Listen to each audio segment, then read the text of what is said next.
Hello बच्चों। हमारा प्रश्न है यौगिक के किसी तत्व में ऑक्सीकरण संख्या किन्हीं नियमों के आधार पर ज्ञात की जा सकती है। इस संदर्भ में निम्नलिखित में कौन सा नियम सही नहीं है।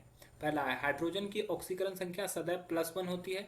दूसरा, यौगिक में सभी ऑक्सीकरण संख्याओं का बीजीय योग शून्य होता है।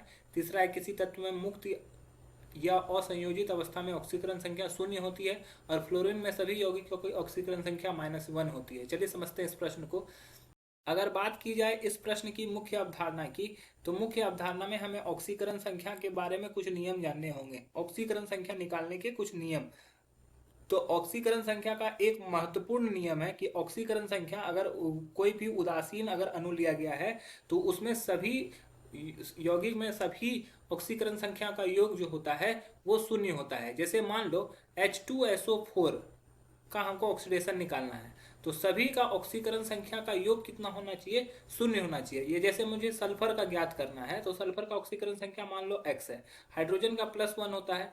हाइड्रोजन के दो परमाणु है, दो से मल्टीप्लाई कर लेंगे। सल्फर का x मान लिया है। ऑक्सीजन का -2 इंटू 4, इन सभी का योग क्या हो जाएगा? 0 हो जाएगा। तो +2 + x-8 = 0, x -6 = 0, x का वैल्यू +6। तो यहाँ पे सल्फर का ऑक्सीडेशन नंबर +6 है।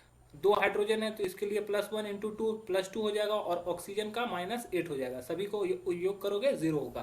तो ये बिल्कुल सही है। अब ऑप्शन को समझते हैं। ऑप्शन में दिया हुआ हाइड्रोजन की ऑक्सीकरण संख्या सदैव +1 होती है, तो ये स्टेटमेंट ही गलत है। ठीक है, ये स्टेटमेंट गलत है और हम लोग को बोला गया है कि सही जो नहीं है उसी को चुनना है, तो यही हमारा सही उत्तर होगा। क्यों? जैसे अगर हम लोग NaH की बात करते हैं, यहाँ पर सोडियम जो होता है एक इलेक्ट्रॉन डोनेट करता है, जिसके वजह से इसकी ऑक्सीकरण संख्या +1 होती है। ठीक है, और हाइड्रोजन का जो होता है यहाँ पर इलेक्ट्रॉन एक्सेप्ट करता है, इसी वजह से हाइड्रोजन की ऑक्सीकरण अवस्था यहाँ पे -1 होती है। तो हाइड्रोजन यहाँ पे -1 दिखा रहा है NaH के साथ, तो हमेशा +1 नहीं हो सकता। तो ये स्टेटमेंट गलत है, अतः यही हमारा सही उत्तर होगा। दूसरा स्टेटमेंट, यौगिक के सभी ऑक्सीकरण अवस्थाओं का बीजीय योग शून्य होता है, यह अभी हम लोगों ने प्रूफ किया।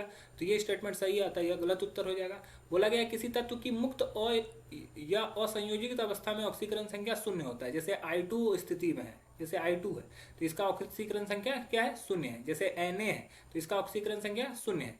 जैसे K2K + F2, तो यहाँ पे 2KF बनता है। तो यहाँ पर K का भी ऑक्सीकरण संख्या शून्य है। क्यों? क्योंकि यह मुक्त अवस्था में है, और F2 ये असंयोजित अवस्था में है, तो इसी वजह इसका ऑक्सीकरण संख्या शून्य है। और लेकिन यहाँ पर दोनों की ऑक्सीकरण संख्या हो जाएगी, K का +1 हो जाएगा, F का -1 हो जाएगा। तो ये भी स्टेटमेंट सही है, तो गलत उत्तर हो जाएगा। और फ्लोरीन जो होता है अपने पूरे पीरियोडिक टेबल में सबसे विद्युत ऋणात्मक तत्व होता है, जो किसी भी तत्व के साथ अपना ऑक्सीकरण अवस्था -1 दिखाता है। तो ये स्टेटमेंट भी हमारा सही है, अतः यह गलत उत्तर हो जाएगा। तो हमारा जो सही उत्तर होगा इस प्रश्न के लिए वो हो जाएगा ऑप्शन ए। आशा है यह प्रश्न आपको समझ में आया होगा। धन्यवाद।